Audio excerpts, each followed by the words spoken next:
గత 5 ఏళ్ల వైసీపీ పాలనలో చేనేత రంగాన్ని నిర్వీర్యం చేశారని అనంతపురం ఎమ్మెల్యే దగ్గుపాటి ప్రసాద్ విమర్శలు చేశారు. అనంతపురం నగరంలోని ఎన్జీఓ హోమ్ లో పద్మశాలి సంఘం ఆధ్వర్యంలో కూటమి ప్రభుత్వానికి కృతజ్ఞత సభ ఏర్పాటు చేశారు. ఈ కార్యక్రమంలో ఎమ్మెల్యే మాట్లాడుతూ కూటమి ప్రభుత్వం ఎన్నికల ముందు ఇచ్చిన హామీ మేరకు ఉచిత విద్యుత్ అమలు చేస్తోందని చెప్పారు. హ్యాండ్లూమ్ కార్మికులకు 200 యూనిట్ల వరకు, పవర్ లూమ్స్ కి 500 యూనిట్ల వరకు ఉచిత విద్యుత్ అందజేస్తున్నట్లు తెలిపారు. దీని వల్ల చేనేతలకు 93,000 మంది, హ్యాండ్లూమ్ కార్మికులకు 11,000 మంది, పవర్ లూమ్స్ కార్మికులకు లబ్ధి చేకూరిందన్నారు. గత ప్రభుత్వంలో చేనేతలకు ఇచ్చే పింఛన్ పథకాన్ని రద్దు చేస్తూ 177 జీవోను తీసుకొచ్చారన్నారు. దీన్ని మళ్లీ పునరుద్ధరించాలని ముఖ్యమంత్రి చంద్రబాబు దృష్టికి తీసుకెళ్తామని హామీ ఇచ్చారు. చేనేత కార్మికులకు ఎలాంటి సాయం అందక గత ప్రభుత్వంలో ఆత్మహత్యలు చేసుకున్నారన్నారు. కూటమి ప్రభుత్వం వచ్చాక చేనేతలు ఎక్కువగా ఉన్న ప్రాంతాల్లో చేనేత క్లస్టర్లు ఏర్పాటు చేస్తున్నట్లు వివరించారు. ఈరోజు అనంతపురం అర్బన్ నియోజకవర్గంలో చేనేత కులాల ఆధ్వర్యంలో మన ముఖ్యమంత్రి నారా చంద్రబాబు నాయుడు గారికి కృతజ్ఞత సభ ఏర్పాటు చేయడం జరిగింది. దేనికంటే గత వారంలో చేనేత కులాల వారికి, మగ్గం నేసే వాళ్ళకి, అలాగే పవర్ లూమ్స్కి కరెంట్ సబ్సిడీ ప్రకటించడం జరిగింది. హ్యాండ్లూమ్స్కి ఏవైతే ఉందో 200 రూపాయలు 200 యూనిట్లు ఫ్రీగా కరెంట్ ఇవ్వడం జరిగింది. 500 యూనిట్లు ఇవ్వడం జరిగింది. హ్యాండ్లూమ్ దగ్గర 93,000 మంది ఫ్యామిలీస్కి ఈ 200 యూనిట్లు ఫ్రీగా ఇవ్వడం జరిగింది. అలాగే 11,000 చిల్లర మగ్గాలకి ఈరోజు 500 యూనిట్లతో ఫ్రీగా పవర్ సప్లై చేయడం జరుగుతూ ఉంది.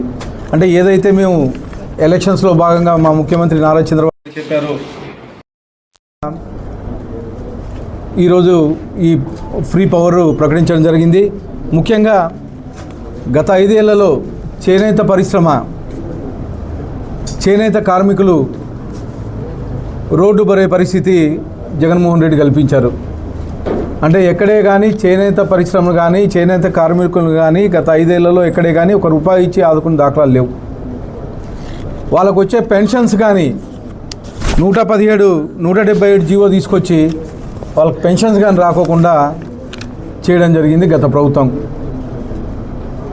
మా తెలుగుదేశం ప్రభుత్వం రాష్ట్రంలో చేనేత పరిశ్రమ అభివృద్ధికి అయితేమి, అలాగే చేనేత కార్మికుల సంక్షేమానికి అయితేమి, వీటికన్నిటికీ ప్రాధాన్యత ఇస్తూ వస్తుంది మా తెలుగుదేశం ప్రభుత్వం, మా ముఖ్యమంత్రి నారా చంద్రబాబు నాయుడు గారు.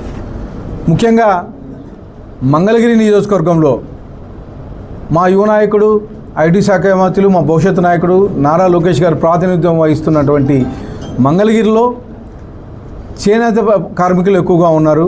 అలాగే చేనేత పరిశ్రమని డెవలప్ చేసే విధంగా కార్యక్రమాలు ఈరోజు రూపొందిస్తున్నారు.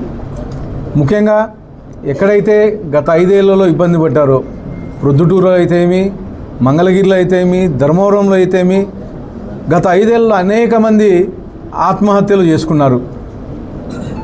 అలాంటి పరిస్థితి మళ్ళా తెలుగుదేశం ప్రభుత్వంలో కలక్కోకుండా ఈరోజు చేనేతల్ని ప్రోత్సహించే విధంగా పెన్షన్ కార్యక్రమం అయితేమి, పెన్షన్లు ఇవ్వడం అయితే ఈరోజు 4,000 రూపాయలు పెన్షన్ ఇస్తున్నారు చేనేత కార్మికులకి.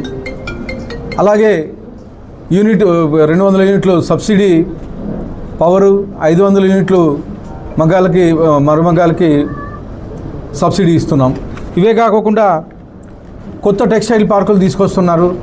ముఖ్యంగా ధర్మవరం నియోజకవర్గంలో ఆల్రెడీ మంత్రివర్యులు సత్యకుమార్ గారు ఫాలోఅప్ చేసి ఈరోజు అక్కడ ఒక పెద్ద టెక్స్టైల్ పార్కు ధర్మవరం కాన్స్టిట్యున్సీలో శాంక్షన్ చేయించారు.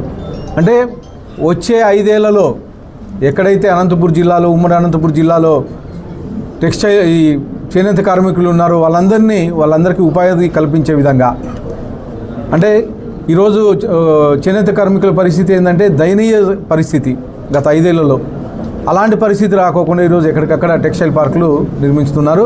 ముఖ్యంగా మన అనంతపురం జిల్లాలో ఈ టెక్స్టైల్ ఇండస్ట్రీ చాలా పెద్ద ఇండస్ట్రీ రాబోతుంది. దానికి ప్రత్యేకంగా మా అనంతపురం జిల్లా ప్రజల తరపున ముఖ్యమంత్రి నారా చంద్రబాబు నాయుడు గారికి అలాగే మంత్రివర్యులు సత్యకుమార్ యాదవ్ గారికి ధన్యవాదాలు తెలుపుతూ మరొకసారి చేనేత కార్మికులకు తెలుగుదేశం ప్రభుత్వం అయితే ఏమి, అలాగే మా ముఖ్యమంత్రి నారా చంద్రబాబు నాయుడు గారు అయితే ఏమి, మా యువ నాయకుడు నారా లోకేష్ గారు అయితే ఏమి, ఉప ముఖ్యమంత్రి పవన్ కళ్యాణ్ గారు అయితే ఏమి మొత్తం అండగా ఉంటారని చెప్పేసి తెలియజేస్తూ ఏవైతే ఇప్పుడు 177 జీవో తీసుకొచ్చి పెన్షన్స్ రద్దు చేశారో అవి పునరుద్ధరించే విధంగా మా ముఖ్యమంత్రి దృష్టికి తీసుకెళ్తామని చెప్పేసి తెలియజేస్తూ అలాగే 50,000 రూపాయలు హౌసింగ్కి అదనంగా ఇస్తామని చెప్పాము. అది కానీ వచ్చే విధంగా అంటే చేనేత కార్మికులకి 50,000 రూపాయలు కానీ వచ్చే విధంగా మా ముఖ్యమంత్రి నారా చంద్రబాబు నాయుడు గారి దృష్టికి తీసుకెళ్తామని చెప్పేసి తెలియజేస్తూ అలాగే ఏవైతే ఓన్ హౌసెసే కాకుండా రెంటెడ్ హౌసెస్ ఉండే ఈ పవర్ లూమ్స్ అయితేమి, తర్వాత హ్యాండ్లూమ్స్ అయితేమి, వీటికి కానీ పవర్ సబ్సిడీ వచ్చే విధంగా కృషి చేస్తామని చెప్పి తెలియజేస్తూ ఈ అవకాశం ఇచ్చిన అందరికీ ధన్యవాదాలు తెలుపుకున్నాను.